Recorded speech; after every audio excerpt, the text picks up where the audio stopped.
তাতে যদি বাধা আসে আমরা বাধা মানব না, কারণ এই কিতাব মহান আল্লাহ পাঠিয়েছেন। আমরা আল্লাহর বান্দা, আল্লাহর বন্ধ হয়ে আল্লাহর কোরআন থেকে ওয়াজ করব, ঠেকানোর মতো কোনো শক্তি নাই। জোরে বলুন ঠিক কিনা? আজকে ইউটিউবের এই সমস্ত পর্দা খুললে, সার্চ দিলে আগে পাওয়া যেত এই কনসার্ট, পাওয়া যেত নাটক, সিনেমা, জোরে বলুন ঠিক কিনা? Dancing programme. এখন যুব সম্প্রদায় তারা যখন ইউটিউবে সার্চ দেয়, ডক্টর মিজানুর রহমান আল আজহারীর মতো হাজার হাজার কোরআনে কারীমের তাফসীর মাহফিলের ওয়াজ ও আওয়াজ তারা শুনতে পায়। এই দৃশ্য দেখে এই দেশের ওই সমস্ত নাট্যবিদের মাথা খারাপ হয়ে গেছে। তারা এমন কেবল বকা শুরু করেছে, তাফসীর মাহফিল বন্ধ করে দেওয়ার জন্য তারা ষড়যন্ত্রের জাল বিস্তার করেছে।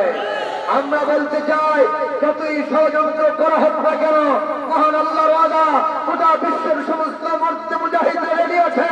কোরআনে কারীমকে আমরা শুনবো, তাফসীর মাহফিল আসবো, এই কোরআন বাস্তবায়ন করার জন্য নিজেদের সর্বশক্তি নিয়োগ করবো, মামলা সহ্য করবো, এমনকি ফাঁসির কাছ থেকে তো আমরা রাজি আছি।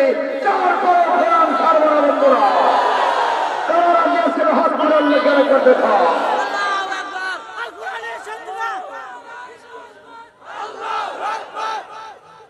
সম্মানিত উপস্থিতি, তাহলে আমরা কি কোরআন শুনতে রাজি আছি? তারা বলেন মিজানুর রহমান আল আজহারী সাহেবের মাহফিল কি সরকার বন্ধ করতে? বন্ধ করেছে এক শ্রেণীর আলেমেরা, এক শ্রেণীর বক্তারা। তাদের কলিজা চলে যাচ্ছে যে এত লক্ষ লক্ষ জনতা ওনার কাছে যাবে কেন? কথা বলতে হবে ঠিক কিনা? তোমরা কিন্তু আজহারী সাহেবকে দেশ থেকে বিদায় করে দিয়ে তার ক্ষতি করতে পারো নাই, তার লস করতে পারো নাই।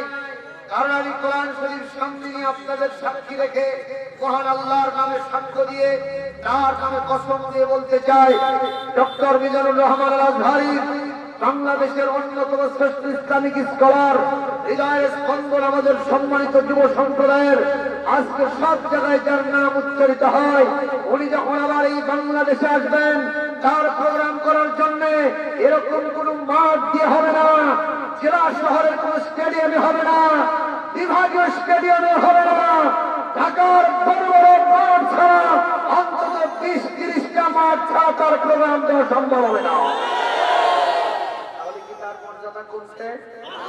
মর্যাদা কমছে। আজকে দেখলাম নেটের ভিতরে উনি যখন ওই দেশে চলে গেছেন, এয়ারপোর্টে শত শত আলেমরা তাকে রিসিপশন করার জন্য আসছে। হাতি বলেও লাখ টাকা,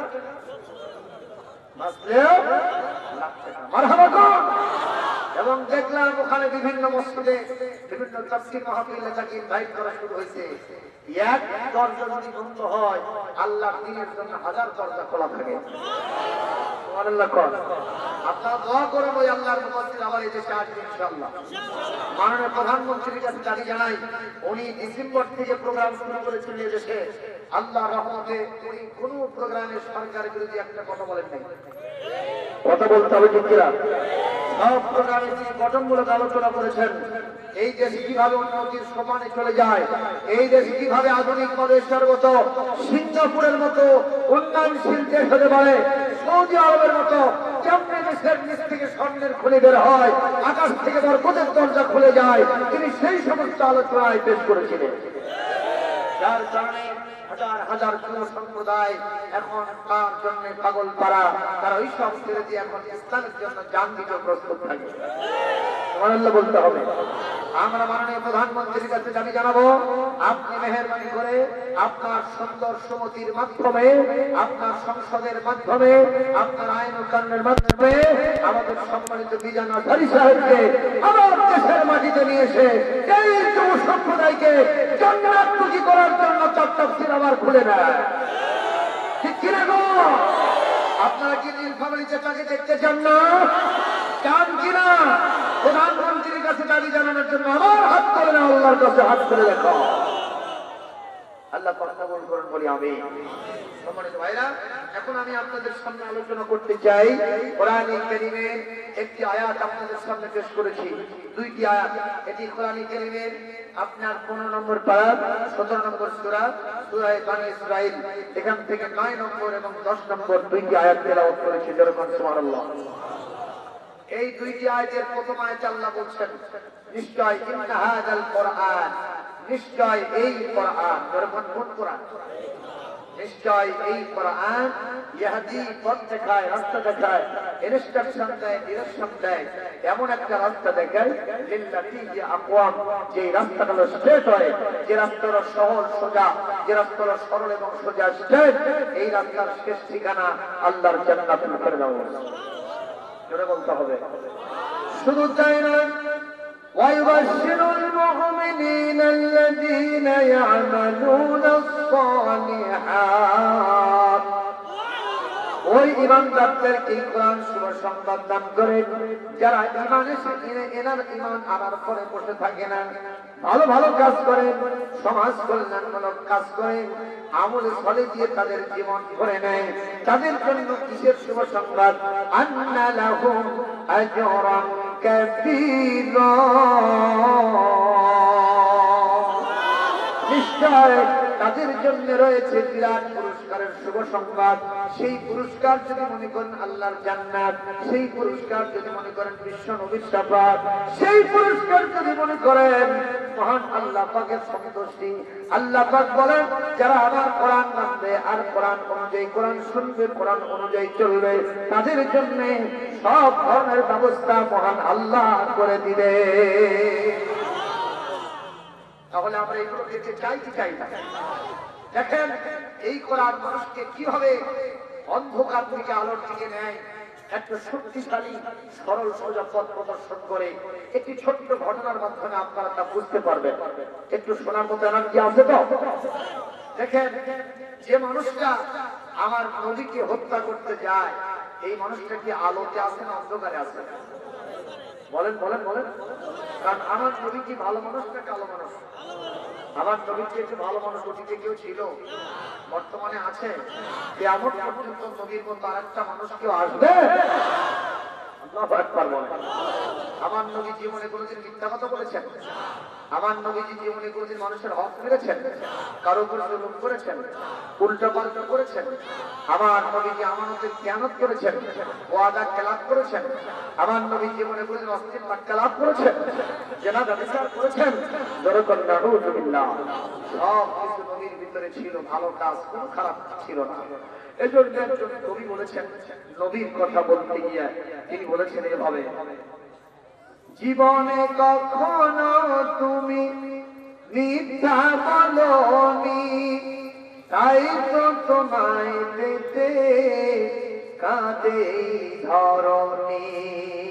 ঠিক কিনা বলেন? জীবনে কখনো তুমি মিথ্যা বলোনি, তাই তো তোমায় পেতে কাঁদে ধরণী। তোমারই মতো নেতা পেতে পৃথিবী আকুল, হে রাসূল হে নেতা হে রাসূল। জোরে বলেন মারহাবা। আমার নবীর চরিত্র বলে আল্লাহ রাব্বুল আলামিন কোরআনে কারীমে একটা নয় দুইটা নয় বারবার আয়াত নাযিল করেছেন। আল্লাহ পাক বলেন কোরআনে কারীমের 29 নম্বর পারা সূরাতুল কলম আয়াত নম্বর 4, আল্লাহ এখানে বলছেন, ওয়া ইন্নাকা লাআলা খুলুকিন আযীম।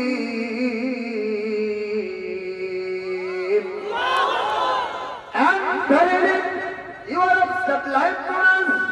নবী হে, আমি আপনাকে এমন একটা চরিত্রের উপরে প্রতিষ্ঠিত করেছি, এই চরিত্র এতই মহৎ, এই চরিত্রের উচ্চতা এতই বেশি, এই চরিত্রের গভীরতা এতই বেশি, এটা মাপার জন্য কোন যন্ত্র, কোন ফিতা আজ পর্যন্ত আবিষ্কৃত হয় নাই।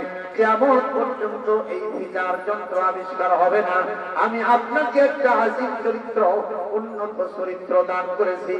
এই চরিত্র গুণে যদি কেউ গুণান্বিত হতে পারে, এ মানুষটা জিরো থেকে হিরো হয়ে যাবে। এই মানুষের জন্য দুনিয়ার জীবনে জান্নাতের শুভ সংবাদ এসে যাবে। জোরে বলেন সুবহানাল্লাহ। আমার ভাইরা, হযরত ওমরের মতো মানুষ, তিনি যখন হালতে ছিলেন, কথা কি শুনতেছেন? মক্কার গভর্নমেন্ট আবু জেহেল সহ তারা তাদের অ্যাসেম্বলিতে পাশ করলো আইন, মুহাম্মদকে আমরা সহ্য করব না। আপনারা বলেন আমার নবী কি ভালো মানুষ না কালো মানুষ? তারপরেও কেন নবীকে তারা সহ্য করে না? এটাই হলো চিরন্তন সত্য কথা। অন্ধকারের কি আলোকে কখনো পছন্দ করবে? এই জন্য চামচিকা অন্ধকারে থাকতে ভালোবাসে। সকালবেলা যখন সূর্য পূর্ব দিকে উদিত হয়, চামচিকার বাচ্চা তখন ঠ্যাং মেলে দেয়। কথা কয় না? কি জন্য মেলে দেয়? সূর্যের আলো দুনিয়ায় পড়তে দেবে না। এই দেখে কখনো কি সূর্য আবার ল্যাস গুটায় আকাশের মধ্যে ঢুকে পড়ে?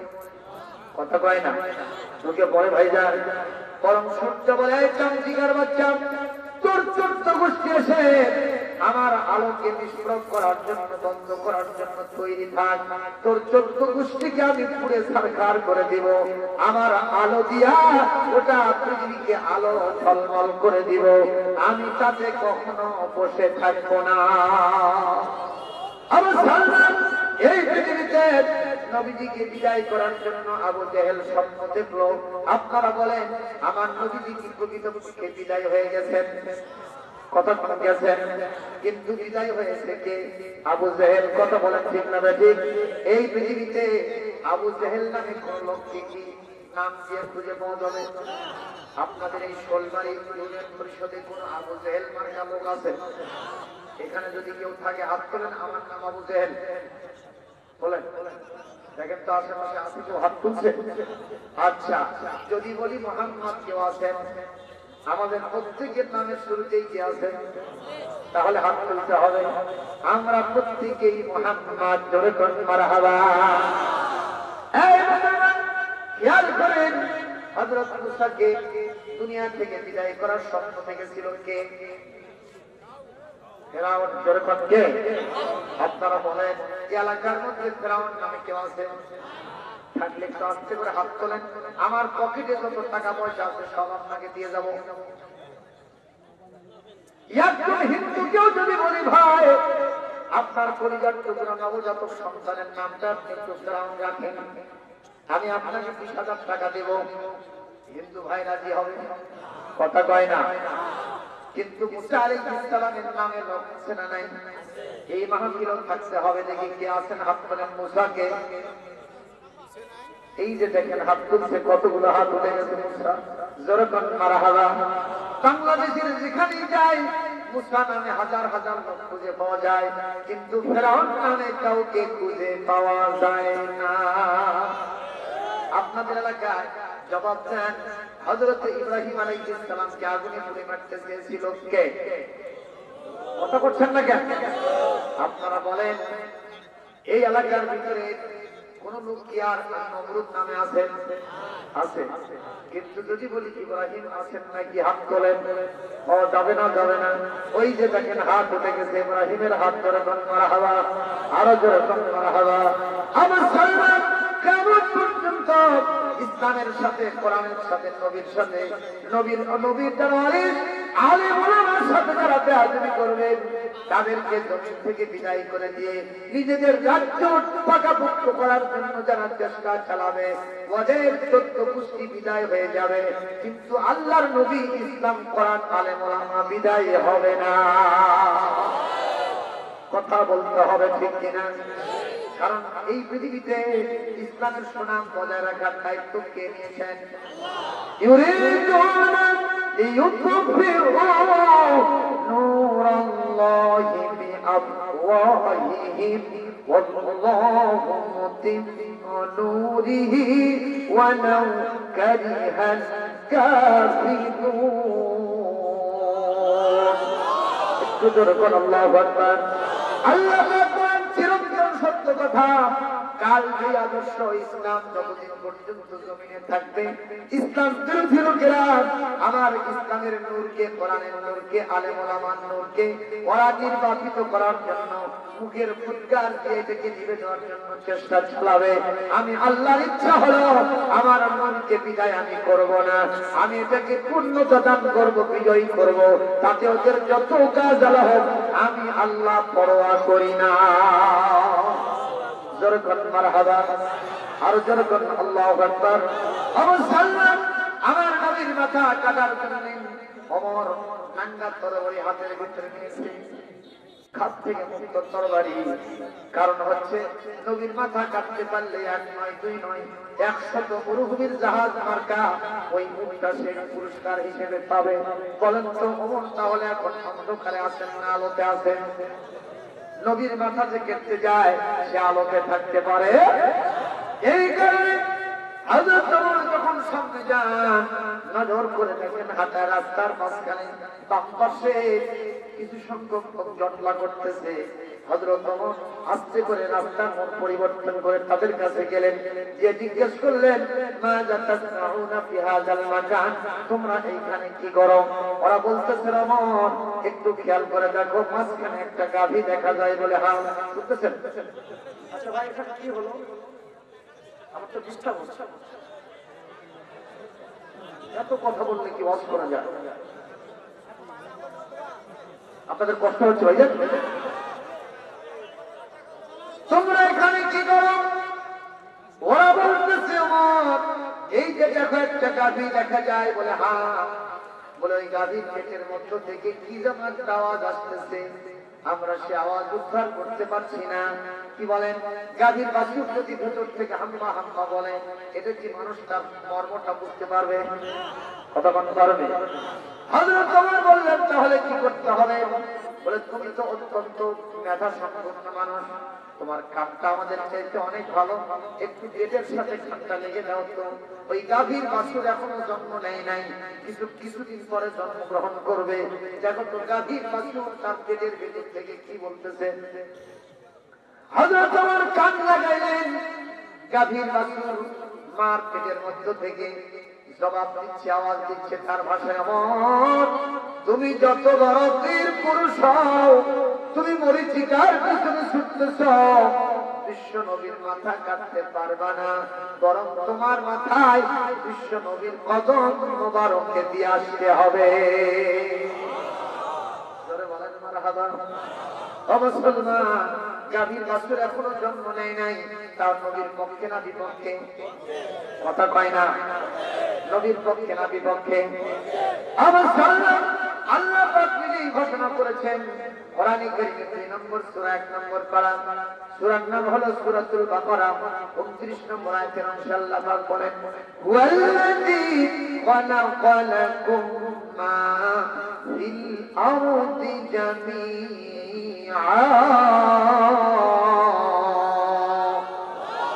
all things all creation in this world or has created one for you, oh my dear mankind, for this you may bring from mankind from darkness light by the permission of your Lord to the way of Almighty and All-Fresh Allah subhanahu wa ta'ala.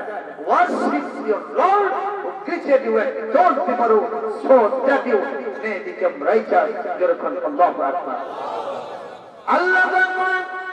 এই পৃথিবীতে যদি কোন মানুষ তোমরা যারা এই মাহফিলে বসে থেকে আব্দুল সালামের মুখে কোরআন থেকে তোমরা যদি আল্লাহর হয়ে যেতে পারো কার আল্লাহর হয়ে যেতে পারো পৃথিবীর সবগুলো তোমার খেদমত করতে থাকবে ওই আকাশ খেদমত করবে কার আমাদের গোলামি করবে আল্লাহর খেদমত করবে আমাদের যেরকম কাদের আমাদের বলেন তো এই জমিন খেদমত করবে কার আমাদের এই গাছপালা তরুলতা হাজার হাজার মাখলুকাত অক্সিজেন বাতাস ইথার গাছে এগুলো কার খেদমত করবে? আমাদের। যখন কার খেদমত করবে? অসংখ্য সৃষ্টিরাজি। একটু খেয়াল করে দেখেন তো, গাভীর বাছুর যেদিন জন্ম নেয় তার থেকে 7 দিন বা 15 দিন পরে আমরা তার মা দুধ খেতে দেই না, আস্তে করে পাশে মাথায় রাখি। রাখি কিনা? রাখি কিনা? আমরা রাখি। আহা, যখন সকাল থেকে দুপুর গড়িয়ে বিকাল পড়ে যায় তখন গাভীর বাছুর কাঁদতে কাঁদতে তার মাকে বলে, মারে বনি আদম। যখন তার মা তাকে জন্ম দেয়, শিশু সন্তান দোলনার উপরে দোল খায়, ওর দুধ থেকে দুধ খাওয়া থেকে তাকে কেউ বঞ্চিত করে না। এমনকি মা যখন কাজে যায়, শিশু যদি করে দোকানে ওঠে, ওখান থেকে দৌড়ে এসে কোলের উপরে নিয়ে তাকে দুধ পান করায়, কেউ নিষেধ করে না। ও মা, আমি তোমার সন্তান, আমি তোমার দুধ খাবো, কিন্তু বনি আদম আমার বেঁধে রাখছে কেন? তুমি আমার পাশে দাঁড়ানো, আমি এখানে দাঁড়ানো, কিন্তু আমাকে তোমার ওলানে লেগে দুধ খাইতে দেয় না কেন? মা, বনি আদমের চাইতে নিষ্ঠুর আর কেউ নাই। মা তখন তার জিহ্বা দিয়া তার সন্তানের বছরের পিঠটা চাপতে থাকে আর বলতে থাকে, বাবারে মন খারাপ করিস না, মন খারাপ করিস না। এই কাজটা করার জন্যই আল্লাহ দুনিয়াতে আমাদেরকে পাঠাইছে।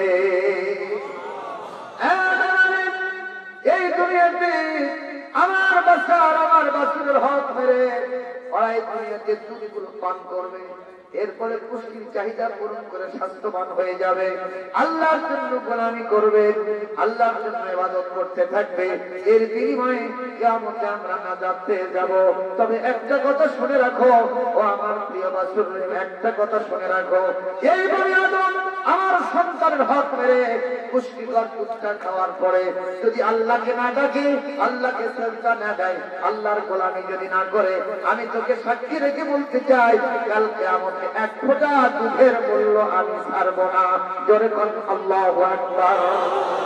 ও মুসলমান, বলেন তো পৃথিবীর সবগুলো খেদমত করে কার? আমাদের। আমাদের। আর গোলামি করে কার? গোলামি করে কার? আল্লাহ পাক স্পষ্ট ভাষায় বলেছেন, এই জন্য তোমাদেরকে আমার খাঁটি গোলাম হতে হবে। এক জায়গায় মানবা আর এক জায়গায় মানবা না, তা হবে না। আপনারা বলেন, আমার এই দেশটা কি কোরআন দিয়ে চলে? আপনার কথা বলতে হবে। এই দেশে আমরা কোরআনের বিধান দিয়ে নামাজ পড়ি, ঠিক কিনা? কোরআনের বিধান দিয়ে সামনে রমজান মাস আসতেছে, রোজা রাখবো, ঠিক কিনা? আমরা কোরআনের বিধান দিয়ে হজ করতে যাই, ঠিক কিনা? কোরআনের বিধান দিয়ে আমরা যাকাত দেই, জোরগণ, ঠিক কিনা? কিন্তু কোরআনের বিধান দিয়ে কি আমাদের আদালত চলে? কথা কয় না? চোরের বিচার কি কোরআন দিয়ে হয়? জেনার বিচার কোরআন দিয়ে হয়? হত্যার বিচার কোরআন দিয়ে হয়? বলেন, ডাকাতির বিচার কোরআন দিয়ে হয়? ব্যভিচারের বিচার কোরআন দিয়ে হয়? অপবাদের শাস্তি কোরআন দিয়ে হয়? সন্ত্রাসের শাস্তি কোরআন দিয়ে হয়? অথচ এগুলো কোরআনে আছে না নাই? আছে না নাই বলেন? আমি আজকে আপনাদের সাক্ষী রেখে বলতে চাই, এই কোরআনের বিধান দিয়ে সমস্ত বিচার সালিশগুলো যদি আমরা করতে পারতাম, আমার বাংলাদেশে উইদিন 1 মান্থ, এক মাসের ভিতরে দেশের সমস্ত খারাপ কাজগুলো বন্ধ হয়ে যেত। কথা কম, কিন্তু হয় না কেন? মাত্র কারণ বলবো আমরা মানুষ, আমাদের ভালো মন্দ আমরা নিজেরা বুঝবো না। একটু বুঝে আপনাকে, এই যে মোবাইল আছে না ভাইয়া, এই যে মোবাইল ফোনটা আছে তো, এই মোবাইলের ভিতরে দুইটা বাটন আছে। বাটন একটা আছে রেড কালার আর একটা আছে গ্রিন কালার। রেড কালার হলো লাল আর গ্রিন কালার হলো সবুজ। যিনি মোবাইল তৈরি করেছেন তিনি বলেছেন, যদি কোনো কল আসে তখন তুমি কোনটাতে চাপতে চাপবে? সবুজ। সবুজটাতে চিপে ধরলে তুমি কলটা হবে, কথা বলতে পারবা, ঠিক কিনা? লালটাতে চাপ দিবা। কি নীলফামারীর মানুষেরা বুঝতে পারছেন না? এটাই তো নিয়ম, ঠিক কিনা? এখন আপনি যদি বলেন তুমি মোবাইল আবিষ্কার করো, তুমি টাকা পাওয়ার কথা 5,000 টাকা পাই গেছো, 10,000 12,000 টাকা তোমার মোবাইল ফোনের দাম, অ্যান্ড্রয়েড সেট আমি দিয়ে দিচ্ছি, তোমার কাম শেষ। তুমি যা বলছো সে অনুযায়ী চলতে আমি বাধ্য না, আমি নিজের মতে চলুম। তার মানে কল যদি আসে আমি লালটা টিপ দিয়ে ধরবো, জল ঢাকায় হবে তো নাকি? আমাদের বগুড়ায় হয় না, আমাদের এখানে হবে। কতক্ষণ হবে? আর যদি বল কেটে দিতে চান সবুজ তাতে টিপ দিলে হবে। কিন্তু আপনি একটা কথা খেয়াল করেন, একটা সাধারণ মোবাইল আবিষ্কার যিনি করেছেন তার রুলস অফ প্রসিডিওর, তার অপারেটিং সিস্টেম মেইনটেইন না করার কারণে যদি একটা মোবাইল থেকে প্রোগ্রাম ফলো আপ এখান থেকে আউটপুট কোনো ফলাফল না পান, তাহলে মহান আল্লাহ সুবহানাহু ওয়া তাআলা আমাকে আপনাকে আমাদের চতুর্ভুজটিকে আকাশ ও জমিনকে এর ভিতরে যত সৃষ্টি জীব আছে সবগুলোকে সৃষ্টি করেছেন কে? সে আল্লাহ পাক কি ভালো জানেন না? আমি ব্যক্তি, পরিবার, সমাজ, রাষ্ট্র কোন জায়গায় কিভাবে চললে আমার শান্তি মুক্তি নিরাপত্তা হবে এটা কে জানেন? আমার কেবল কে জানে? আজকে আমরা সে আল্লাহর আইন মানি না, যার কারণে জিনা বেড়ে যায়, ধর্ষণ বেড়ে যায়, ডাকাতি বেড়ে যায়, হত্যা বেড়ে যায়, সন্ত্রাস বেড়ে যায়। যেরকম ঠিক কিনা? আমরা যদি কোরআনের বিধান দিয়ে এই সমাজটা চালাতে পারতাম সব বন্ধ হয়ে যেত। প্রমাণ আছে না নাই? হযরত ওমরের সময় এরকম ছিল, চুরি ডাকাতি ছিল, সব বন্ধ হয়ে গিয়েছিল। এমনকি মদ জুয়া পর্যন্ত সেখানে বন্ধ করেছিলেন হযরত ওমর সুবহানাল্লাহ। এবং সেক্ষেত্রে তিনি তার আপন ছেলেকে আবু সাহবাকে তিনি দৌড়া মারতে মারতে জমিন থেকে বিদায় করে দিয়েছিলেন এবং কবরের ভিতরে শোয়া অবশিষ্ট দৌড়া কবরের মাটির উপরে মেরে আল্লাহর বিধান তিনি কায়েম করেছেন। সুবহানাল্লাহ। নেতা লাগবে এইরকম, যেরকম ঠিক কিনা? আমাদের যে নেতাগুলি আছে, আপনাদের নীলফামারীর কথা বলি না ভাই, এটা আমি আমার এলাকা বা অন্য জায়গার কথা বলতেছি। আমার নেতার চরিত্র ফুলের মতো পবিত্র, নামাজ নেয় একত্র, বংশীতে পাকাপোক্ত, গাঁজা খান্না আসক্ত, নাস্তিকদের খুবই ভক্ত, আলেম ওলামার উপরে খুব শক্ত। কথা কই না? আছে না নাই কর? আপনাদের উপজেলা চেয়ারম্যানের বক্তব্য শুনে আমার খুব ভালো লাগছে। আপনাদের উপজেলা চেয়ারম্যান সত্যি বাহাদুর, উনি আসলেই বাহাদুর। উনি আজকে কোরআনের মাহফিল বন্ধ না করে অনেক জায়গায় গেছি, উপজেলা চেয়ারম্যানরা কয় না 12টার উপরে 1 সেকেন্ড চলন যাবে না, আর উনি আজকে পারমিশন দিয়ে গেছেন। মারহাবা দিবেন না?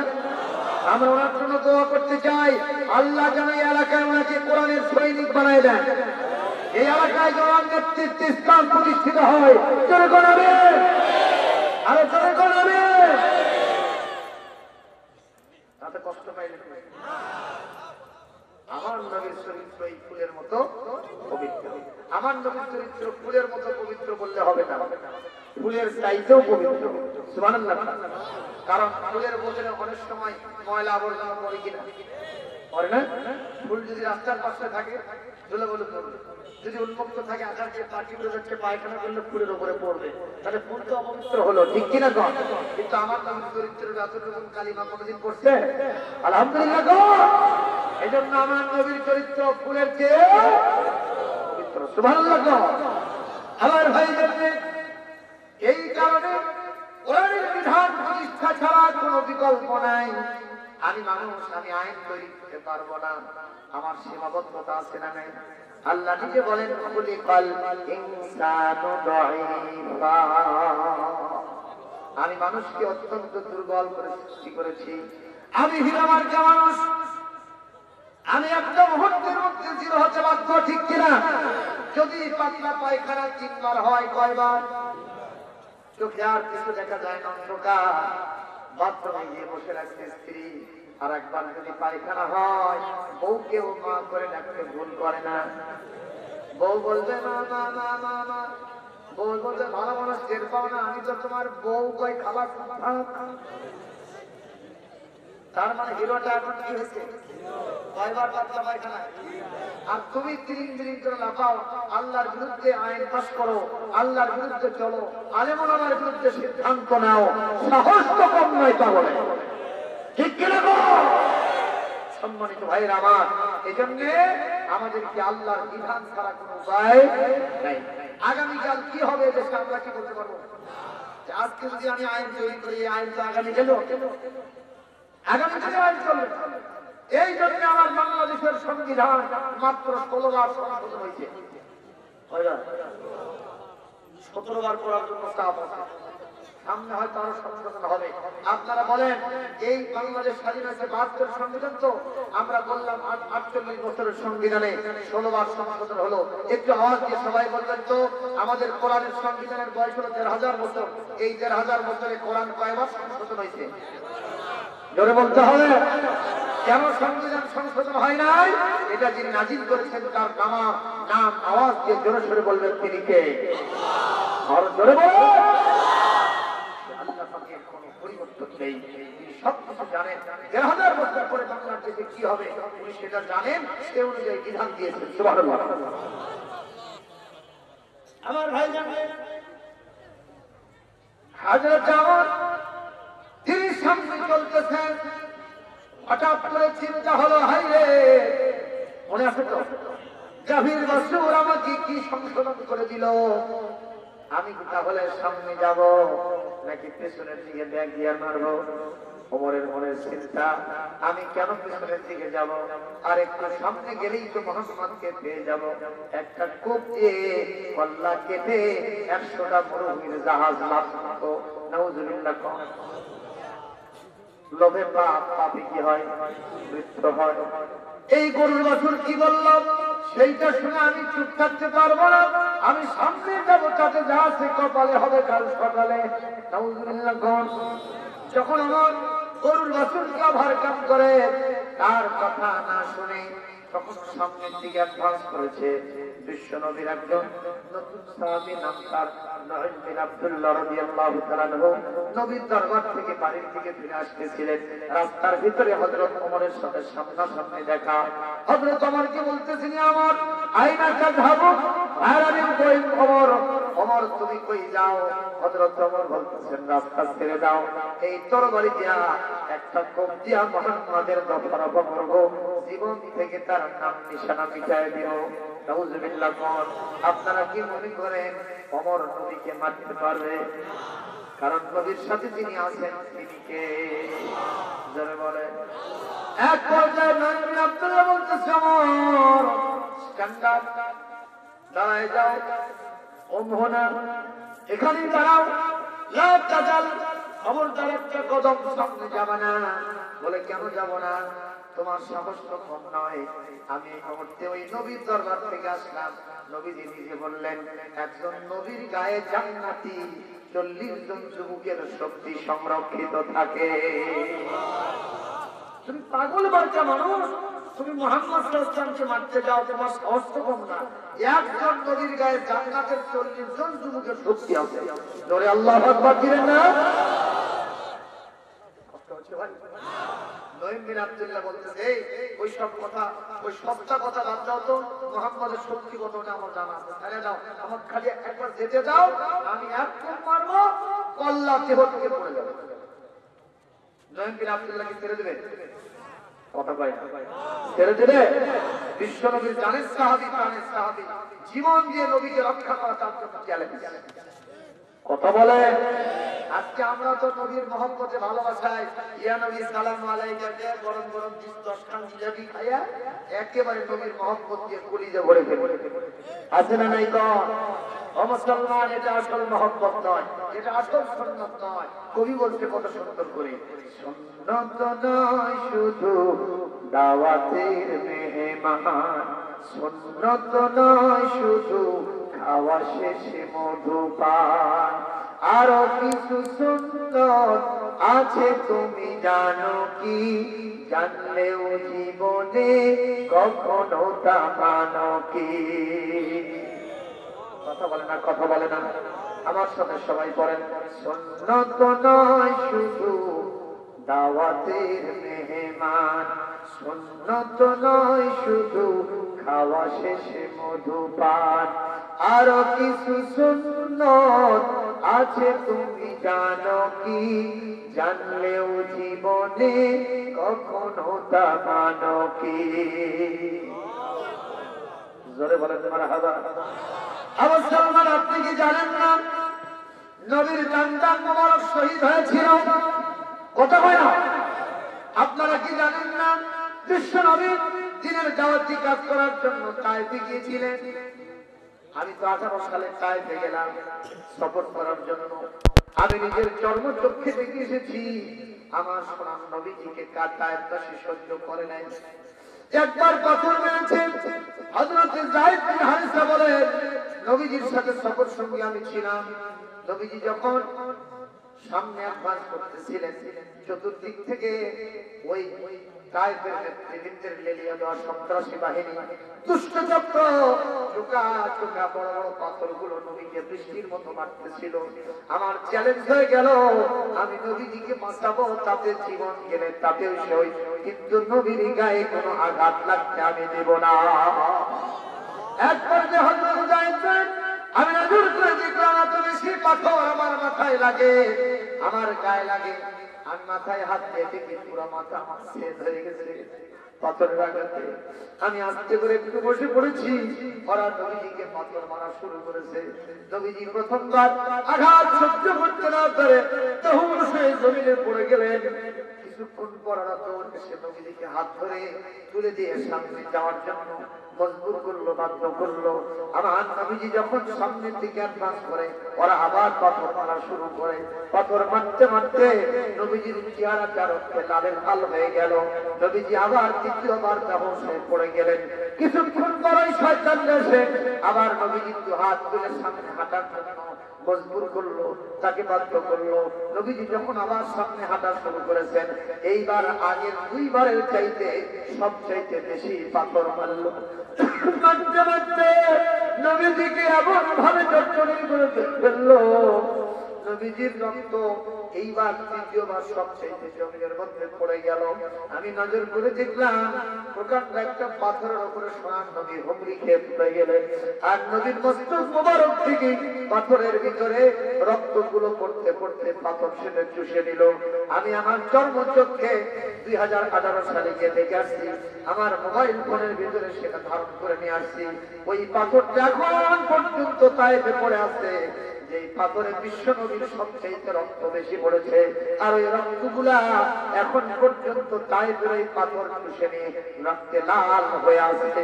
আর বিশ্ববাসীকে জানাই দিচ্ছে সহজ ইসলাম আসে নাই রে, দুধের স্বর্ণ উপরে ইসলাম আসে নাই, শুধু চাঁদের উপরে ইসলাম আসে নাই, শুধু কিরানির উপর ইসলাম আসে নাই। ইসলাম এসেছে উত্তপ্ত ময়দানকে পেরিয়ে, ইসলাম এসেছে আমি নবীর মতো পবিত্র মানুষের রক্তের উপর দিয়া। ইসলাম আজকে জমিন থেকে কি আপনারা বিদায় দিবেন? চলে বলেন বিদায় দিবেন। আজকে আমরাও সিদ্ধান্ত নিব বিশ্ব নবীর যদি রক্ত দিয়ে থাকি ইসলামের জন্য আমরা টাকা দিব, পয়সা দিব, সময় দেব, শ্রম দেব, আমরা আমাদের মামলা হামলা সহ্য করবো, এমনকি রক্ত দিব, জান দিব, তারপরেও নবীর ইসলাম টিকে রাখবো। এই সিদ্ধান্ত যারা নিতে পারেন আল্লাহর কাছে ওয়াদা করে লিল্লাহি তাকবীর, লিল্লাহি তাকবীর। আল কোরআনের আলো, সুন্নতে নববী জিন্দাবাদ জিন্দাবাদ, সুন্নতে নববী জিন্দাবাদ জিন্দাবাদ, কায়েম হো কায়েম হো সুন্নতে নববী। জোরে কান আল্লাহুম্মা আমিন। ভাইরা তাহলে বলেন তো সুন্নত কি রক্ত দেওয়া সুন্নত না? তাই বলে জঙ্গিবাজি রক্ত তা না। অনেকে দেখবেন বোমাবাজি করে মানুষ হত্যা করে নিজেও সুইসাইড করে মারা যান, শহীদ হয়েছে। এরা হলো কিবাদ, কথা কয় না, এরা কিবাদ। মানুষ হত্যা করে ইসলাম কায়েমের স্বপ্ন দেখে নিজেরা সুইসাইড করলে সে শহীদ হতে পারে না, সে বরং ইসলামের গলায় ছুরি চালায়। ঠিক কিনা? আমাদের ইসলামী আন্দোলন যেভাবে এগিয়েছিল এই দেশে, এই জঙ্গিবাদটা এসে ইসলামী আন্দোলন একটা পিছিয়ে দিয়েছে। কথা বল না কেন?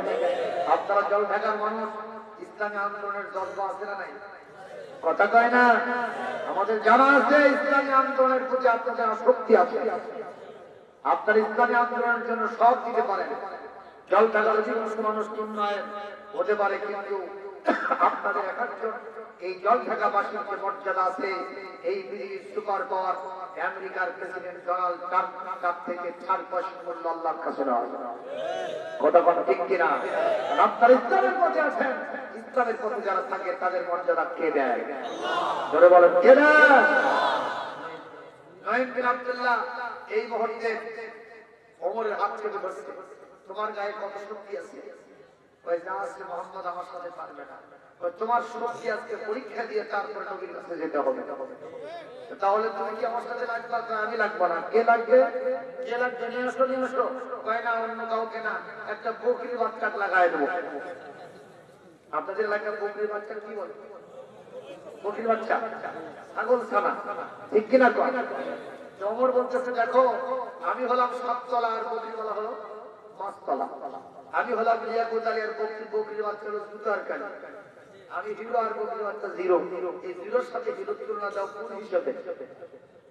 নঈম বিন আব্দুল্লাহ বলতেছে, ওমর ছোট জিনিসের সাথে তুলনা দিলাম, একটু বকরির বাচ্চার সাথে রেস প্রতিযোগিতা করো। বকরির বাচ্চা ছেড়ে দেবো, তোমাকেও ছেড়ে দেবো। তুমি যদি বকরির বাচ্চা ধরতে পারো, তুমি যদি বকরির বাচ্চা ধরে নিয়ে এসে আমার হাতে দিতে পারো, তাহলে আমি সার্টিফিকেট দেবো, নবীর মাথা কাটতে পারবা। আর যদি বকরির বাচ্চা ধরতে না পারো, উল্টো সার্টিফিকেট লিখবো, নবীর মাথা কাটবে না, তোমার মাথায় দিয়ে আনবা। আপনারা বলেন, বকরির বাচ্চা, গরুর বাছুর, এরা যদি জোরে পাকার মারে, জোরে দৌড় দেয়, 100 মোটরসাইকেল ফেল না পাস। কারণ মোটরসাইকেলে যদি আপনি 50তেও যান আর হঠাৎ করে যদি ব্রেক দেন, বলেন মোটরসাইকেল ঠিক থাকবে না আপনি ঠিক থাকবেন? দুটেই যাবে, দাঁত একটাও যাবে না বাড়িতে। জোরে কোন ঠিক কিনা? আর গরুর বাছুর আর বকরির বাচ্চা যতই জোরে যান, আপনি যে ব্রেক দিলে কিচ্ছু হবে না। কথা বলেন না? বকরির বাচ্চা কি জিনিস এটা আমি জানি।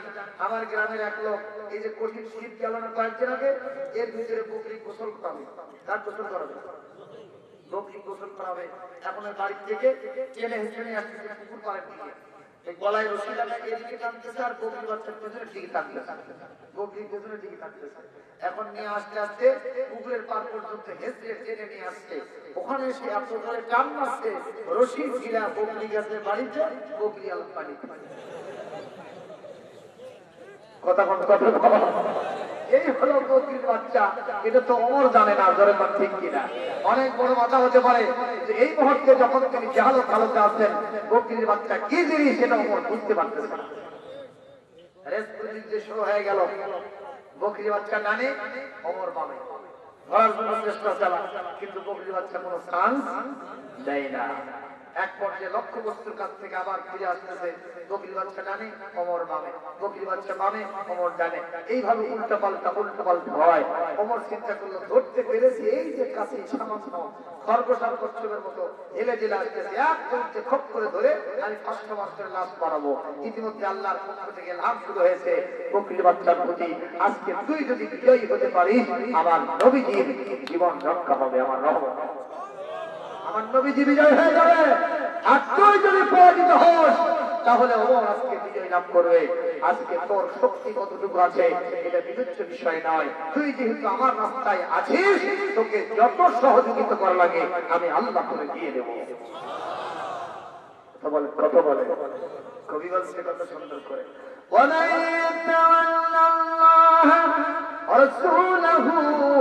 والذين آمنوا فإن حزب الله هم الغالبون।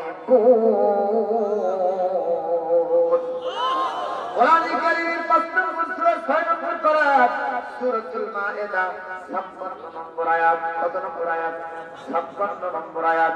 আল্লাহ পাক এখানে স্পষ্ট ভাষায় বলছেন, যারা আল্লাহর কথা বলে, আল্লাহর পথে চলে, আল্লাহকে ভালোবেসে সুখেছে জীবন, তাদের কিসের ভয়, কি করে পরাজয়, শহীদি তামান্নাতে নাচে তার মন, হাসনাহানার ঘরে ভুলে না হৃদয় তার, কালেমার মেশক মাখা হৃদয় আছে যে তার, সব কথা ভুলে গিয়ে কোরআনের পথে চলে, সে তো তার ঈমান বলে।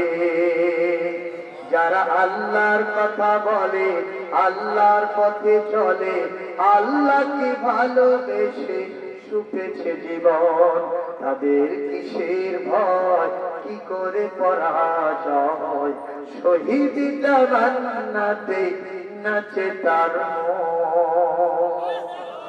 একটু জোরে বলেন মারহাবা, আরো জোরে বলেন মারহাবা।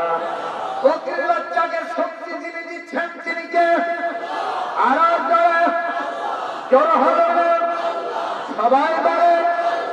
এরপরে যে বকরির বাচ্চা এত জোরে রেস মেরেছে, ওমরকে অন্তত 2 হাত দূরে ফেলে রেখে আর এই বকরির বাচ্চা এত জোরে একটা জাম্প করেছে, নঈম বিন আব্দুল্লাহর ঘাড়ের উপরে পড়ে ফাঁস হয়ে গেছে, আর ওমর লাশ হয়ে লজ্জিত হয়ে গেছে।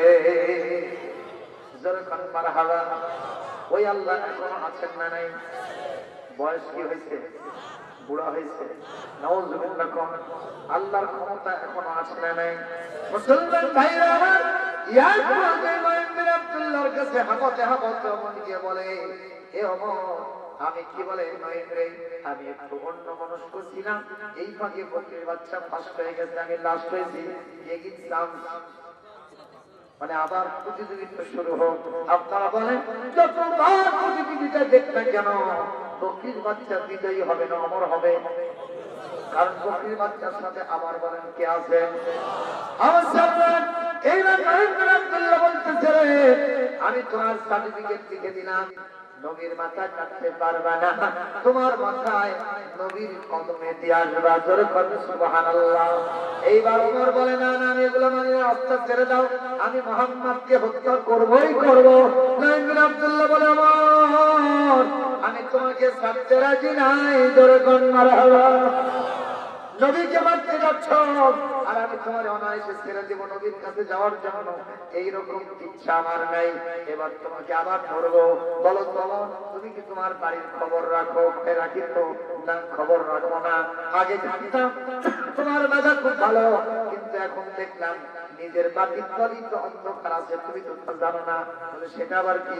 বলে এখনই তোমার বোন আর ভগ্নিপতির বাড়ির পাশে দিয়ে আসলাম, ওরা 2 জন নবীর হাতে হাত দিয়ে মুসলমান হয়ে গেছে এবং মজা করে ওস্তাদের কাছে কোরআন পড়তেছে। মারহাবা জোরে বলবেন না? আমার সালমান এই কথা শোনার সাথে সাথে ওমর যেন আকাশ থেকে পড়ে গেলেন, পায়ের তলা থেকে যেন মাটি খসে যেতেছিল। ওমর তখন রাস্তার পথ পরিবর্তন করে এবার বোনের বাড়ির দিকে রওনা করেছে। মারহাবা দেন। বোনের বাড়ির দিকে রওনা করেছে। অন্তত নবীকে হত্যা করা থেকে ফিরানো গেল কি গেল না? কথা কয় গেল কে গেল না? এরকম নবীরা দায়িত্ব যারা কিয়ামত পর্যন্ত পালন করবে, তাদেরকে যদি কেউ হত্যা করার সিদ্ধান্ত নেয়, তাদের জীবন রক্ষা করার দায়িত্ব আমাদের আছে না? না কথা বলতে কেন? আমার সালমান এইবার নজর করে দেখেন নঈম বিন আব্দুল্লাহ ওখানে যাওয়ার পরে জোরে সোরে কি বলে হযরত ওমর ওখানে যাওয়ার পরে দরজায় জোরে সোরে আঘাত করেছে। আঘাতের সাথে সাথে দরজা বিকর্ষিত হয়ে গেছে, ভেঙে পড়ে গেছে। যে এটা সত্যি হযরতে ফাতেমা তার বোন আর ভগ্নিপতি সাঈদ 2 জনে মিলে মজা করে আল্লাহর কোরআন তেলাওয়াত করতেছে। কোরআন তেলাওয়াত করলে মজা লাগে না বোঝা লাগে? ভালো লাগে না খারাপ লাগে? যখন ভালো লাগে না খারাপ লাগে? আল্লাহ নিজেই বলেছেন, ওয়া ইযা তুলিয়াত আলাইহিম আয়াতুহু যাদাতুহুম ঈমানা। আমার ইমানদারদের সামনে যদি কোরআন তেলাওয়াত করা হয়, কোরআনের আলোচনা করা হয়, ওদের ঈমান বেড়ে দ্বিগুণ চতুর্গুণ হয়ে যায়। ওরা জান দিতেও কখনো পরোয়া করে না। দরকার মারহাবা। আমার সালমান এইবার বোনকে ধরে বলতেছে, বোন শুনতে পেলাম তুমি নাকি মুহাম্মাদের সাগরাত হয়ে গেছো, এখন নাকি তোমরা কিতাব পড়তেছো, কথাটা কতটুকু সত্য? বোন যেহেতু কোরআন পড়ার কারণে ঈমান বেড়ে গেছে না কমে গেছে? অন্য শব্দের মতো বলতেছে, ভাই তুমি যত বীর পুরুষ হও না কেন, আমার অত বীর পুরুষত্ব নেই, আমি মেয়ে মানুষ, কিন্তু কোরআন পড়ার কারণে, বিশ্ব নবীর হাতে মুসলমান হওয়ার কারণে আমাদের এত বেশি জন্ম হয়েছে, ইমানের এত বেশি বল হয়ে গেছে, আমরা কোন রক্ত চক্ষুকে পরোয়া করি না। চলে বলেন না মারহাবা।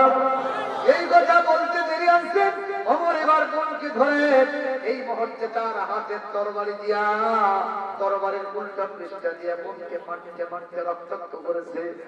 থাপ্পড়, কিল, ঘুষি, লাঠি দিয়ে আঘাত করতে করতে বোনকে রক্তাক্ত করে জমিনে ফেলে দিয়েছে। এই অবস্থায় ভগ্নিপতি দৌড়ে আসছে তার স্ত্রীকে রক্ষার জন্য, বোনকে ছেড়ে দিয়া এইবার ভগ্নিপতিকে চর, থাপ্পড়, কিল, ঘুষি, লাঠি দিয়া তরবারির উল্টা পৃষ্ঠা দিয়ে আঘাতের পর আঘাত দিতে দিতে ভগ্নিপতিকে ও জমিনে সাহিত্য করে দিয়েছে রক্তাক্ত অবস্থায়। মারতে মারতে আমার নিজেই ক্লান্ত, আস্তে করে রেস্টের জন্য বসে গেছেন। হঠাৎ করে নজর পড়ে গেছে বোনের চেহারার দিকে, রক্তস্নাত পরিবেশ, পুরোটা মুখমণ্ডল রক্ত দিয়ে ভরে গেছে। একটা ভাই যদিও অসাম হৃদয়ের হোক না কেন, যদি বোনের চেহারার মধ্যে রক্ত দেখে আপন ভাই হলে কখনো সহ্য করতে পারে না। জোরে বলেন ঠিক কিনা? এক দৌড়ে গিয়া বোনকে কোলের উপরে নিয়ে বলতেছে, বোন রে কেন তোরে মারলাম, আমি ভুল করেছি বোন রে, ও বোন ভুল করেছি, মাফ করে দে, তোরা তো কোন খারাপ জায়গায় যাস না, মুহাম্মদ নাকি খুব ভালো মানুষ, তার কাছে গেছো, কোরআন নাকি পড়েছো, ওই বোন রে তুমি একটু ভালো হও, তুমি একটু সুস্থ হও, যেটা করতেছিল ওটা আমার হাতে একটু দিয়ে দাও। সঙ্গে সঙ্গে মেয়ে মানুষ নরসাক্ষরের মতো আবার বলতেছেন কোরআনের ইবারত দিয়ে, কোরআন কারীমের আয়াত পেশ করে দলিল দিয়া, লা ইয়ামাসসুহু ইল্লাল মুতাহহারুন। তুমি যত বীর পুরুষ হও, তুমি এখন কুফরি হালতে নাজাসত অবস্থায় আছো, তুমি এখন অপবিত্র অবস্থায় আছো। আমি যে কিতাব পড়েছি, অপবিত্র মানুষ এটা স্পর্শ করতে পারবে না। তুমি যদি স্পর্শ করতে চাও, তাহারা কর্তন করে আসো, সত্য মেনে নেয়া। হযরত ওমর তাহারা কর্তন করেছে। কোরআনে কারীমের সূরা তাহা শুরু থেকেই পড়া শুরু করলেন। 14 নম্বর আয়াতে যেতে না যেতে মুসলমান হয়ে গেলে, জোরে বলেন মারহাবা। মুসলমান ভাইরা কষ্ট পাচ্ছেন কি? মেয়ে মানুষ ইসলামের জন্য কম কষ্ট করেছে না বেশি কষ্ট করেছে? বলেন, মেয়ে মানুষ ইসলামের জন্য কম কষ্ট করেছে না বেশি কষ্ট করেছে? এত মার খাইলেন, কিন্তু তিনি কখনো ইসলামের কাছে, ইসলামের কাছে ছাড়া বাতিল শক্তির কাছে কখনো মাথা নত করে নাই। এরকম আরেকজন মহিলার ঘটনা আছে, যার নাম মা সুমাইয়া। নামটা কি শোনেন নাই? শোনেন নাই? মা সুমাইয়া আবু জেহেল তাকে গ্রেফতার করে নিয়ে আসছে। আমার মায়ের, আপনারা একটু ভালো করে শুনবেন না, আপনাদের আলোচনা এবার শুরু হয়ে গেল। মা, ও মা, একজন মহিলা যদি 4টা দায়িত্ব পালন করে, তার জন্য জান্নাত না জাহান্নাম? কয়টা দায়িত্ব? রাসূল বলেন, আল মারআতু ইযা সাল্লাত খামসাহা, যদি 5 ওয়াক্ত নামাজ পড়তে পারে, সাহমাত শাহরাহা, রমজান শরীফের রোজা যদি রাখতে পারে, ওয়া তাওয়াক্কালাহা, স্বামী থাকলে স্বামীর খেদমত যদি প্রাণ করে করতে পারে, আর 4 নম্বর আহসানাত ফারজাহা, পর্দায় যদি থাকতে পারে, ফালতাদখুল মিন আইয়ি আবওয়াবিল জান্নাতি শাআত, জান্নাতের 8টি দরজা খোলা থাকবে, যেদিক দিয়ে ইচ্ছা আল্লাহ তাকে জান্নাতে যাওয়ার অধিকার দিয়ে দিবে। জোরে বলেন মারহাবা। এই 4টা কাজ করতে গেলে মহিলাদেরকে পরীক্ষা দেওয়ার দরকার আছে না নাই? মুসলমান, আজকে পর্দা আছে দরজায়, পর্দা আছে জানালায়, পর্দা নাই নারীর গায়ে। কথা বলতে হবে ঠিক না? আজকে মহিলার মঞ্চে দাঁড়ায়া হাত মেরে মেরে অভিনয় করে কি করে না? কথা কয় না, করে কি করে না? এই মঞ্চে দাঁড়ায়া মহিলা লক্ষ জনতার সামনে বক্তব্য দেয় কি যায় না? মুসলমান, একটু বিশ্ব নবীর মেয়ের কথা সামান্য একটু শোনেন। মা ফাতিমাতুজ জাহরা খাতুন, স্বামীর নাম আলী, বাইরে দিনের কাছে সে বাসা থেকে আসতেছেন। হঠাৎ করে হাসান হোসেনের সাথে মা ফাতেমা কথাবার্তা বলতেছেন, হাসান হোসেন কথা শুনে নাই, ফাতেমা তুজাহারা কথা জোরে জোরে বলে তাদেরকে শাসাচ্ছেন। হযরত আলী রাস্তা থেকে তার কানের ভিতরে পেয়েছেন, বলে এত কান্না শুরু করলেন, বাড়ির দরজায় গিয়া হাও মাও করে টুকরে টুকরে কাটতেছেন, ফুপিয়ে ফুপিয়ে কাটতেছেন।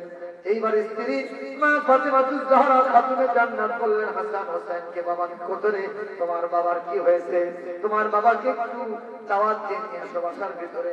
কি হলো, তার অসুখ হলো নাকি কোনো বিপদ মুসিবত থেকে ফিরে আসলো, কি হলো তোমার বাবার, দেখো তো দেখো তো। সঙ্গে সঙ্গে হাসান হোসেন দুই ভাইয়া বাবাজি আলীকে বলতেছে, আব্বাজি কেন এখানে আপনি বসে আছেন, আব্বাজি কেন কান্না করেন, আমার মা আপনাকে বাসার ভিতরে যাওয়ার জন্য অনুরোধ করেছেন।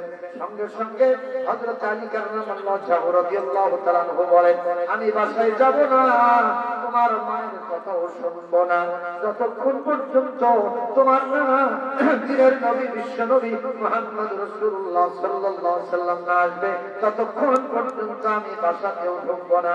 যখন আল্লাহু আকবার। হাসান হোসেন দুই ভাই কথা কি শুনতেছেন? মা বললো ভালো করে শুনবেন। হাসান হোসেন দুই ভাই এইবার দৌড়ে চলে গেলেন মায়ের কাছে, গিয়ে বললেন, মা আব্বাজি বাসায় ঢুকবে না, বাসায় আসবে না। ও মা, আব্বাজি সত্য করেছেন, আমাদের নানাজি যতক্ষণ পর্যন্ত না আসবে ততক্ষণ পর্যন্ত আব্বাজি বাসায় আসবে না। তখন হযরত মা ফাতেমা বললেন, যাও তো তোমার নানাকে ডেকে নিয়ে আসো। ওনারা দুই ভাই চলে গেলেন মসজিদে নববী শরীফে, যে দেখেন আমার সোনার নবীজি সেজদায় পড়ে আছেন। দুই ভাই ছোট মানুষ, নবীজিকে মনে করছে একটা টাটু ঘোড়া। এই অবস্থায় দুই ভাই নবীর পিঠের উপরে চেপে বসে গেছে। নবীজি ততক্ষণ পর্যন্ত সেজদায় পড়ে আছেন যতক্ষণ পর্যন্ত বিশ্ব নবী সেখান থেকে নিজেই স্বেচ্ছায় না ওঠা, ওই হাসান হোসেন যতক্ষণ পর্যন্ত পিঠ থেকে না নেমেছে। ইতিমধ্যে হযরত ওমর সেখানে গিয়ে নজর করে দেখে, আহারে দুইজন সাওয়ার একজন সাওয়ারের উপরে উঠে গেছে।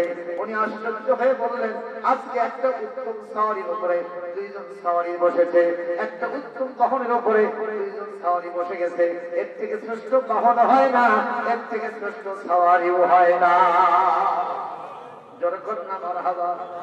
মুসলমান জবাব দেন, হাসান হোসেনকে বিশ্ব নবী ভালোবাসতেন না ঘৃণা করতেন? যখন ভালোবাসতেন না ঘৃণা করতেন? হুজুর বলেন, হাসান হোসেনকে যারা কষ্ট দেবে আমি নবীকেই তারা কষ্ট দেবে, হাসান হোসেনকে যারা ভালোবাসবে আমি নবীজি তাকে তারা ভালোবাসবে। কাল কিয়ামতে হাসান হোসেনের নেতৃত্বে তারা জান্নাতে যাবে। জোরে বলেন না মারহাবা। আমার মুসলমান ভাইরা, বিশ্ব নবীর কাছে কেটে কেটে দুই ভাই বলে, নানাজি ও নানাজি, আমার আব্বাজি বাড়ির সামনে বসে থেকে অজর নয়নে কাঁদতেছেন, বাসায় ঢোকেন না, আপনি ছাড়া আব্বা ঢুকবেন না, দয়া করে আপনাকে যেতে হবে। বিশ্ব নবীর সঙ্গে সঙ্গে দুই ভাইয়ের কথা অনুযায়ী যখন আসতেছিলেন তার চেহারাটা অত্যন্ত খারাপ ছিল। তিনি আগেও তিনি সন্না চিন্তিত অবস্থায় আসতেছেন। সাহাবীরা সালাম দেন, হুজুর সালামের জবাব দেন, কিন্তু মুস্কি হাসি তার চেহারার মধ্যে নাই। এক পর্যায়ে নবীজি চলে গেলেন বাসার সামনে, যে দেখেন হযরত আলী বসে থেকে কাঁদতেছেন। নবীজির সম্মানার্থে দাঁড়ায় গেলেন, সালাম কালাম মুসাফা মুআনাকা হওয়ার পরে জিজ্ঞেস করলেন, বাবাজি নামাজের তাকবীর খান্ত কেন? সঙ্গে সঙ্গে হযরত আলী বলেন, নবীর মেয়ে খাতুনে জান্নাত ফাতেমা তুজ-জাহরার কণ্ঠের আওয়াজ যদি আমি আলী রাস্তা থেকে পেয়ে থাকি, তাহলে পৃথিবীর অন্যান্য সাধারণ মহিলারা কি করবে? আমি চিন্তা করতেছি নবীর মেয়ের এই বিচার আমি নিজে করব না, নবীকেই করতে হবে। আপনি না আসা পর্যন্ত আমি এখানে এই জন্য বসে থেকে কান্নাকাটি করতেছিলাম। বিশ্ব নবী জামাইকে ধরে নিয়ে ভেতরে চলে গেলেন, এক পাশে মেয়েকে বসাইলেন আর এক পাশে জামাইকে বসাইলেন, আর হাসান হোসেন সামনে বসালেন, বিশ্ব নবী মাঝখানে বসলেন। আর দুইজনকে কোরআন হাদিস থেকে বুঝায়া, কর্তার গুরুত্ব বুঝায়া, দুইজনের ভিতরে পরিমাণ সৃষ্টি করে বিশ্ব নবী দোয়া কালাম করে সেখান থেকে নাস্তা পানি শেষে আবার যখন বাসার বাসার দিকে ফিরতেছিলেন, রাস্তার ভিতরে সাহাবীদের সাথে যখন দেখা হয়, সালাম সালাম হয়, সোনার নবীজি এবার মুস্কি হাসি দিয়ে সাহাবীদের সাথে কথা বলেন। সাহাবীরা জিজ্ঞেস করলেন, হুজুর কিছুক্ষণ পূর্বে যখন যান আপনার চেহারার ভিতরে একটা অসন্তুষ্টির ভাব ছিল, চিন্তার ভাব ছিল, চাপ ছিল, এখন কেন আপনি হাসতেছেন? হুজুর বললেন, কিছুক্ষণ পূর্বে তাদের ভিতরে গন্ডগোল হয়েছিল জামাই মেয়ের ভিতরে। শ্বশুর কখনো সন্তুষ্ট হতে পারে না, এখন যখন দুইজনের ভিতরে সম্পর্ক পয়দা করে দিয়েছি, এখন আমি শ্বশুর বিশ্ব নবী, আমার চেহারার মধ্যে আনন্দ ফুটে উঠেছে। ধরে বলেন না মারহাবা। মুসলমান স্বামী স্ত্রীর ভিতরে সম্পর্ক খারাপ হলে শয়তান খুশি হয়, আর সম্পর্ক ভালো হলে কে খুশি হন? আরো জোরে বলেন, কে খুশি হন? এই জন্য আমার মা বোনদেরকে বলবো, আপনাদের পর্দায় থাকার দরকার আছে না নাই? জোরে কথা আছে না নাই? মা বোনরা কি জোরে জোরে কথা বলতে পারবে? আমার বগুড়ায় এক মেয়ে তার স্বামীকে ডাকতেছে, স্বামীর নাম হলো জালাল। এ জালাল, জালাল রে, জালাল জালাল বন্ধুদের সাথে গল্প করতেছিল, তো এক মধ্যে বলতেছে, কে ডাকিলে তোর মা নাকি? এই কথাটা শুনে জালাল জিভের চোখে কামড়। কোথায় কামড় দিয়েছে? কে জিভের কামড় দিলে কেন? বলে, এটা তো আমার মা হয় না, কে হয়? আমার বউ। তোর বউ, তোর ওয়াইফ তোর নাম ধরে ডাকে কেন? কই ভাই, লাভ মেরিস। কি মেরিস মানে কি মেরিস? আমি তখন শুনে বললাম, এটা তো লাভ মেরিস নয়, এটা লাভ মরিস। তা আবার কারেন্ট মরিস। জল ভাই আছে না নাই? আর ঝাল কম না বেশি? সেদিন আমি বাজার থেকে বুঝতে না পেরে ওই দোকানদার আমার বললো, হুজুর এটা দেন না। কেন? এটা কারেন্ট বললেন। একসঙ্গে কারেন্ট কি হতে হবে? আপনি দেন, দেখি কেমন হয়। তো বাড়িতে নিয়ে এসে টেস্ট আমার স্ত্রী ওটা ভেজে একটু আলু ভর্তা বানাচ্ছে। তো দেখছি যে আলু ভর্তা খাইছি, যে ও কাঁদছে আমিও কাঁদছি। এইটা না থেকে আমার চুটের ছেলে ওরাও কাঁদবে। এই হলো লাভ মরিচ। যেরকম ঠিক কিনা? এটা কি মরিচ? কারেন্ট মরিচ। তোমরা যারা লাভ মরিচ করে বিয়ে করেছ, তোমাদের জন্য একটা অশুভ সংকেত বলি। আগামী 14ই ফেব্রুয়ারি, এখন থেকে আর কয়দিন আছে? যখন কয়দিন আছে? আজকে কয় তারিখ? 10 তারিখ, 11, 12, 13, এরপরে 14 তারিখ। এই 14ই ফেব্রুয়ারি কি দিবস? বিশ্ব ভালোবাসা দিবস নয়, আমার কাছে হলো বিশ্ব বেহায়া দিবস। এটা হলো বিশ্ব কুত্তি দিবস। এই দেশে এই দিনে যেই কাজটা হয়, এর সাথে মুসলমানদের সম্পর্ক থাকা যায় না। যখন ঠিক কিনা? কপতিরা বিভিন্ন জায়গায় সেজে গুজে তার বয়ফ্রেন্ড আর গার্লফ্রেন্ড নিয়ে বিভিন্ন জায়গায় বাকবাকুম করবে। রান্না পার্কের গাছের গোড়ায় বসছে ওরা জোড়ায় জোড়ায়, চায় না চেনা মানুষটা পশু, ওদের আচরণ চলাফেরায়। যখন কথা ঠিক কিনা? আর এই দিনের আবিষ্কার যিনি নিয়ে এসেছেন এই দেশে, উনি হচ্ছে আমাদের দেশের একজন নাস্তিক মার্কা লোক, যার নাম হলো শফিক রেহমান। কিনা? এই শফিক রেহমান নাম ছিল শফিকুর রহমান, সে এখন শফিক রেহমান নাম ধারণ করছে। সাংবাদিকগণ জিজ্ঞেস করেছে, আপনার নাম হলো শফিক রহমান, সেটাকে রেহমান বানাইছেন কেন? এই শয়তান লোকটা বলল, রহমান শব্দের ভিতরে মৌলবাদের গন্ধ খুঁজে পাওয়া যায়, এই জন্য রহমানকে আমি রেহমান বানাইছি। এই নাস্তিক মার্কা লোকটা বাংলাদেশে যে বস্তা পচা বিশ্ব বেহায়া দিবস আবিষ্কার করেছে, মুসলমানদের সন্তানদের এই দিবসের সাথে কোনো সম্পর্ক নাই। আমি যুবকদেরকে বলবো, এই দিনে তোমার শয়তানের খপ করে যারা পড়বো না, জাহান্নামের খোরাক হতে চাও না, জান্নাতি হতে চাও, বিশ্বনেতার নেতৃত্বে জান্নাতি কবুল পেতে চাও, তারা দুহাত করে আল্লাহকে দেখাও, আল্লাহ পাক কবুল করে নেবে। আলহামদুলিল্লাহ বলেন, আলহামদুলিল্লাহ বলেন। বিশ্ব বেহায়া দিবসের সাথে কোনো সম্পর্ক? কোন সম্পর্ক? আমি চামড়া ওটা কুর্তা আছে না ভাইজান, ওই কাজী মাসের কুর্তা, ওরা কোথায় জোরাজোরি লাগে? রাস্তাঘাটে। যেরকম ঠিক কিনা? লাগে কিনা? আমি জিজ্ঞেস করলাম, এই কুর্তা এখানে লাগতে যা, পালার মতো যা, ওই যে খেয়ালের পালার মধ্যে চলে যাও, গাছে পড়তে যাও। ও তখন আমারে বলতেছে ওর ভাষায়, হুজুর আমারে গাল দেন কেন? 14ই ফেব্রুয়ারি আসতেছে, আমার থেকে বড় কুর্তি ওরাই সাজবে। কতক্ষণ এই দৃশ্য একজন কবি ও রমনা পার্কে গিয়ে দিকে এসেছিলেন। কবির নাম হলো, নাম বলবো না, তিনি লিখেছেন কি সুন্দর করে বলবো, উনি ওখানে যা দেখে আসছেন সেটা উনি বলেছেন বলবো। কবিতা আকারে সুন্দর করে বানাইছে, আপনারা শুনলে মজা পাবেন। কি জল দেখার লোকেরা মন খারাপ করতেছেন? আর একটু চালাবো ভাইজান, আর একটু চলার পক্ষে আছেন? আর বেশি না এর আল্লাহ একটা বাজে গেছে। আমি আর 5 থেকে 10 মিনিট কথা বলবো, আপনারা থাকবেন না ইনশাআল্লাহ? শোনেন, হাত তোলেন, কে শুনতে রাজি আছেন? হাত তোলে। তাহলে হাত নামা, এই মুহূর্তে হাত নামা। আমি আলোচনা করতেছি ভাইজান। এখন দেখেন কবি বানাইলো কি কত সুন্দর করে। রমনা পার্কের গাছের গোড়ায় বসছে ওরা জোড়ায়, যায় না চেনা মানুষ না পশু, ওদের আচরণ চলাফেরায়। রমনা পার্কের গাছের গোড়ায় বসছে ওরা জোড়ায়। পশুদের মতো কিছু মানে না, সভ্যতা কাকে বলে জানে না। কত মুরব্বী মানুষ, কত হুজুর মানুষ, কত ওস্তাদ মানুষ তাদের সামনে যে যায় আর দিকে তাকাই না, জোড়া বসে, ঠিক কিনা? তাই কবি পশুদের মতো কিছু মানে না, সভ্যতা কাকে বলে জানে না। প্রগতির স্লোগানে যাহা কিছু করছে, আদেরের কুকুরও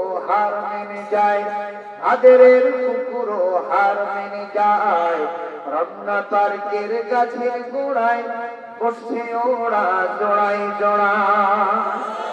কবি দেখছেন ওরা গান গাচ্ছে, কে অপরে গান গায় না, ওরা গান গাচ্ছে। কবি আমার বলতেছে কত সুন্দর করে, মান অভিমানে মৃদু গান গায়, তাইরি যেন লালা খায়।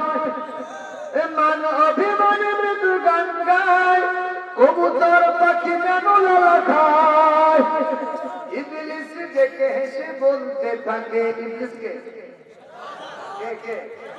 ইবলিস ডেকে হেসে বলতে থাকে, আমার প্রয়োজন রইল কোথায়, রমনা পার্কের গাছের গোড়ায় বসছে ওরা জোড়ায়। যায় না চেনা মানুষ না পশু, ওদের আচরণ চলাফেরায়। রমনা পার্কের গাছের গোড়ায় বসছে ওরা জোড়ায়। আমার মনে হয় এই বিশ্ব বেহায়া দিবসে, বিশ্ব ভালোবাসায় ভ্যালেন্টাইন দিবসে এইগুলো হইতো না যদি আমার দেশে আইন থাকতো। এই যারা জোড়ায় ওখানে বসে ফুল বিতরণ করে, একে অপরে হাতে হাত রেখে ওয়াদা করে অস্থির ভাবে জেনারেল বিচারের সন্ত্রাসে পরিণত হয়ে যায়। আমাদের বাহিনীগুলো যদি ওই জোড়ায় ধরে নিয়ে এসে রিমান্ডে নিয়ে 2-4 মাস 6 মাস যদি জেল দিত, আগামী বছর থেকে দেশে আর বিশ্ব বেহায়া দিবস পালন হতো না। ঠিক না? ঠিক না? এই জন্য গভর্নমেন্টের কাছে দাবি জানাই, বিশ্ব বেহায়া দিবসে ভ্যালেন্টাইন ডে দিনে যেই কাজগুলো দেশে হয়, এগুলো কঠোর হস্তে আপনাদের দমন করতে হবে। জনগণ ঠিক কিনা? এই দাবি গভর্নমেন্টের কাছে আমি আজকে করলাম। কারণ ভাইজান, যদি পর্দার সপক্ষে আইন পাস না করা হয়, তাহলে অবস্থাটা কেমন হবে জানেন? আমাদের দেশে ওই যে আপনারা কি বিলাল দেখছেন, সুটকি দেখেছেন? সুটকি বিড়াল কি ভক্ত না? শব্দ খুবই ভক্ত, ধরে ঠিক কিনা? এখন আপনি চিন্তা করলেন, বিড়ালের সামনে আমি সুটকির পাতিল রাখবো আর বিড়াল ওই জায়গায় বসে থাকবে, কিন্তু পাতিলে আমি কোনো কভার দেবো না, ঢাকনা দেবো না, সুটকি থাকবে তো নাকি? আপনি বিড়ালকে বলতেছেন, বিড়াল খাওয়া তো দূরের কথা, নাক দিয়ে ঘেরানো নেওয়া যাবে না। সঙ্গে বিড়াল করে, স্যার আপনি একটু করে যান, আমার বিসমিল্লাহ গড টাইম দেয়। কথা কয় না? কথা ঠিক না? ঠিক কর। তাহলে আপনি যদি বিড়ালের সামনে সুটকির পাতিল ঠিক রাখতে চান, অক্ষত রাখতে চান, ঢাকনা দিতে হবে। আমাদের দেশের যুব সম্প্রদায় আকাশ সংস্কৃতির যুগে এই অস্থির সিনেমাগুলো দেখতে তাদের অবস্থা খারাপ হয়ে গেছে। তাদের সাথে যে একটা নারী ব্যাপারটা অবস্থা উলুঙ্গি পোশাক করে ঘোরে, অবশ্যই সে মেয়ে ধর্ষিত হবে, তাতে কোনো সন্দেহ নাই। যেরকম ঠিক কিনা? ধর্ষণ বন্ধ করতে হলে শুধু আইন করে হবে না, অবশ্যই মহিলাদের জন্য পর্দা পালন করতে হবে। পর্দার বিধান কোরআন শরীফ থেকে দেশে জারি করতে পারলেই ইনশাআল্লাহ এখান থেকে বেপর্দা দূর হয়ে যাবে। আপনারা কি চান না? চান না ইনশাআল্লাহ। ভাইয়ের আমার, আপনারা কি কষ্ট পাচ্ছেন? নঈম বিন আব্দুল্লাহ এবার নজর করতেছেন যে ওমর কি করে। মনে আছে না নাই আপনাদের? মনে আছে না নাই? আমাদের মাবুদের উপস্থিতির কথা বললাম, আপনার পর্দা করবেন, স্বামী থাকলে প্রাণ ভরে স্বামীর খেদমত করবেন। দেখেন মা ফাতিমাতুজ জাহরা জোরে কথা বলেছেন, এই জন্য তার স্বামী বেজার হয়ে গেছে, বিশ্বনবী তার বিচার করে দিলেন। এখন আপনারা জোরে জোরে কথাও বলেন, শুধু তাই না আপনারা ব্যাপারটাও চলেন। এটা করলে জাহান্নামে হতে হবে। শুধু আপনি হবেন না, আপনার স্বামীও জাহান্নামে যাবে, কারণ সে দায়িত্ব হয়ে যাবে। আপনার বাপও জাহান্নামে যাবে, যা বদনাস্ত আপনি সেও আপনাকে কারণে জাহান্নামে চলে যাবে। এই জন্য আপনাদেরকে পর্দায় থাকতে হবে। আল্লাহ পাক মাবুদদের তৌফিক দেন, জোরে বলুন আমিন। এইবার ওনার হাতে সূরা তোহা দেওয়া হলো, উনি পড়তে পড়তে 14 নম্বর আয়াতে গেছেন। আল্লাহ ওখানে ওমরকে ডাক দিচ্ছেন কি ভাষায়, এটা আমার শেষ কথা, এরপরে মনোযোগ বসেন। উনি বলতেছেন, আল্লাহ বলতেছেন কি 14 নম্বর আয়াত, ইন্নানি আনাল্লাহ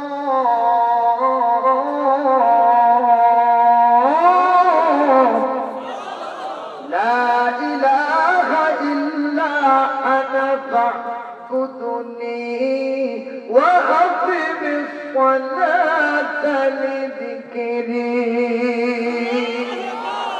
আল্লাহ বলতেছেন, ওমরে যখন তুই আমার কোরআনটা ধরেছিস, এতদিন আমি তোর সামনে ধরা দেই নাই, আজকে আমি তোর সামনে দাঁড়ায় গেছি।